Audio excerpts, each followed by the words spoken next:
Hi, so you want to do control back balance on the reformer, but you're not sure that you could keep your shoulder girdles stabilized. So I'll give you a little sequence that'll lead you into properly securing your shoulder blades into your back so you don't hike your shoulders up. So let's start kneeling on all fours on our reformer on a light spring. A blue spring is light on your balanced body or your peak, and if you're on a model that's not like one of the main manufacturers, then you could use one medium or light spring. Let's start. So I want you to go to a single blue, a light spring, kneel on all fours, knees hip width apart, your palms just rest, heel a hand on shoulder rest, and just place palm down into your strap, abdominal scoop in, and you're going to go with control each direction, shoulder down away from your ear. 8, pull the arm back, keep heart lifted. 7, eye gaze straight ahead. 6, avoid letting the carriage crash in at the bottom. 5, you want to control each direction. 4, and 3, 2 more, and last one. Land, hang up your strap, switch sides, palm down in your other handle. If you have 2 size loops, use the small one. Exhale, your core draws in, you're scooping into the length of your spine. Control back. 7, core scoops in.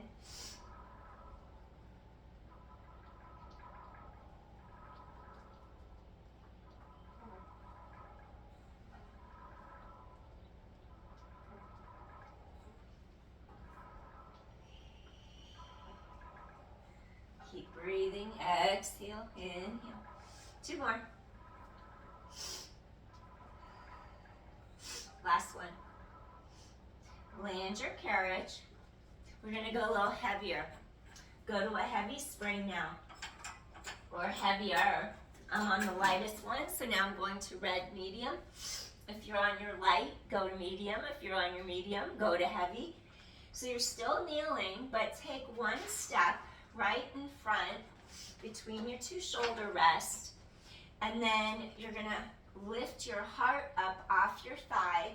Now I want you to balance and elongate that tailbone down so you don't arch your back. Root down into that front foot. Your knee is above your ankle. Now just keep lifting your heart and then feel like your chest is open, shoulders stay down. Feel how you have to connect under those armpits. Your glutes are working, your core is engaged.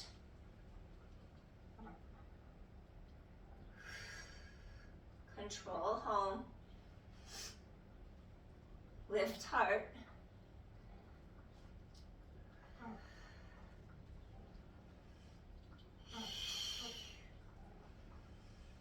3, resist, inhale, chest opens up, exhale, resist. 2,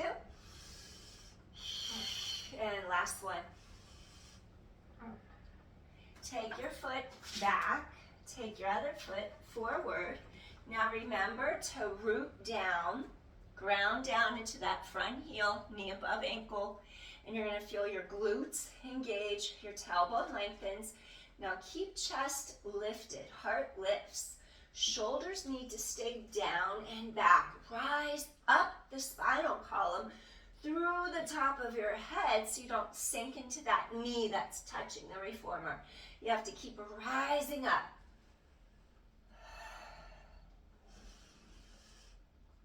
I reverse the breath from the first one. Resist the spring coming home. Keep chest lifted. Open your heart.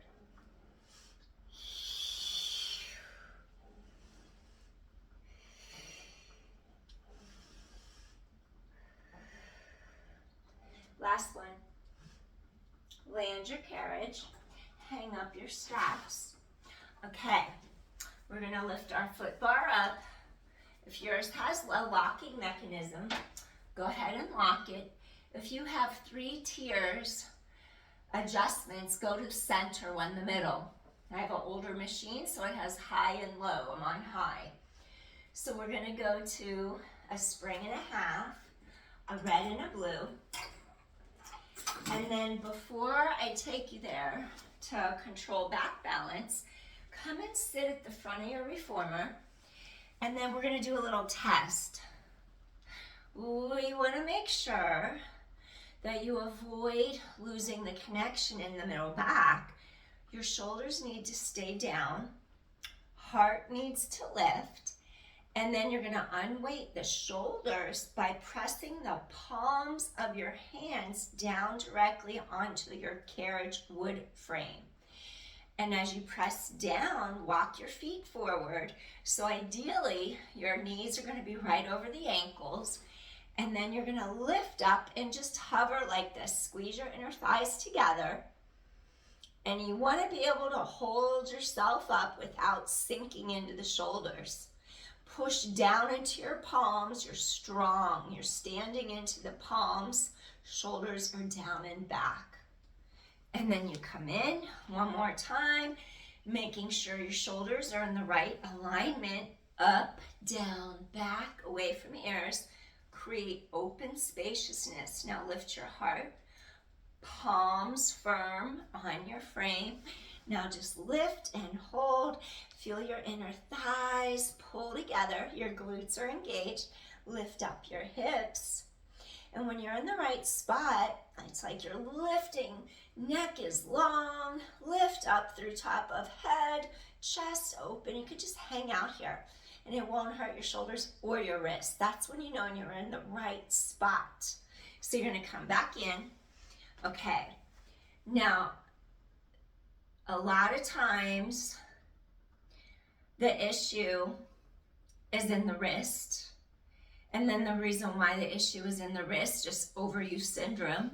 And another reason the issue is in the wrist, because the shoulder girdle isn't properly engaged, so it travels. And instead of going across the back, it all sinks down and it hurts, and then you don't have the strength to lift your upper body, to lift your whole body up using your arms and your back, because you're using your wrists.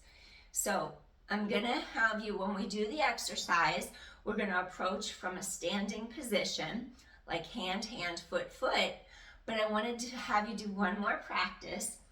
This part of the hand, not the top part, but lower down, that palm, the heel of the hand, is gonna be firm at the top of your shoulder rest, the fingers face down. And then you have to make sure that you do not sink the shoulders. You have to elevate your heart first, unweight the shoulders.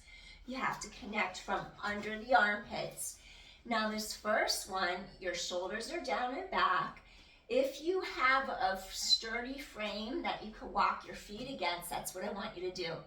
Align your shoulders directly in line above hips and pelvis. Unweight your shoulders by standing into your palms. Lift up your heart, engage your glutes. Those shoulders must be down and back.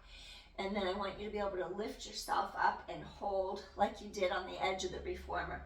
Notice how my shoulders are always connected down into the shoulder blades in the back, and there's no pressure right now on my wrist. I'm across my middle back now. If I lower down, notice how my shoulders stay intact. They're down and back. I never let go. Otherwise, I'm going to irritate the front of the shoulder, the anterior part. We don't want that. And you'll also hurt your wrist. So we don't want that. So basically, we're going to walk onto the reformer. And then if you wanted to practice one more time, push into your feet, scoop the core, unweight the shoulders, push into your palms, lift your heart, and really keep lengthening head away from the shoulders. You rise up. What if you bring your feet to the bar and extend out? Notice how shoulders are down and back. We're gonna walk back down. Keep shoulders down and back the whole time. There. So now I'm gonna ask you to exit. So I wanted you to feel it transfer across middle back. The key is to feel like your heart is lifting up, the collarbones open wide, and you're basically unweighting the front of the shoulder from internally rotating and lifting into the ear. It's basically, you're getting the back musculature to kick on and not overuse the front, because we need to be across our back so we don't hurt ourselves. So then we're gonna walk onto our reformer, and we're gonna go directly hand, hand, foot, foot. So what you do, palm is down, right on the heel of the hand, and fingers face down. Keep your heart lifted. You're gonna walk your feet up, and then you're gonna push the carriage out, lift up through your heart, chest is open. Maybe you'll kick, come in, kick, come in, lift your heart to the sky, kick, come in, kick, come in, use your core. And if that's a little bit much, just holding here, push out, push in, push out, push in. One more, push out, push in. Now as you go to get off, stay lifted, and then you exit straight off to the side, and there you have it. There's a good way to learn your control back balance. And stay tuned for more Pilates tips. Peace, everyone. Tracy with Downward Dog Rising. Thank you for watching. You can find me on downwarddogrising.com. Peace.